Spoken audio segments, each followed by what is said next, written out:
BKS Telugu news.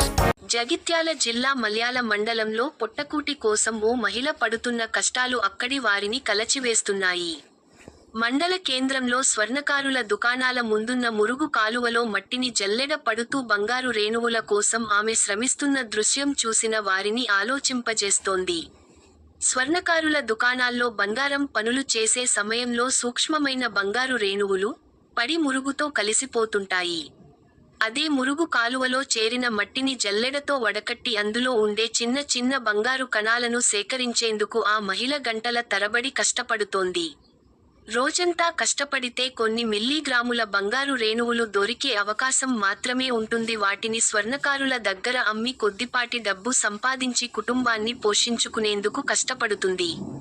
పేదరికం ఎంతటి కఠిన పరిస్థితులకు మనుషులను నెట్టివేస్తుందో ఈ ఘటన మరోసారి స్పష్టం చేస్తోంది.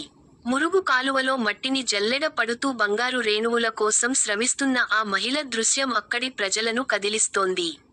ఇలాంటి దృశ్యాలు సమాజంలో ఇంకా ఉన్న ఆర్థిక అసమానతలను, జీవన పోరాటాన్ని ప్రతిబింబిస్తున్నాయని స్థానికులు ఆవేదన వ్యక్తం చేస్తున్నారు.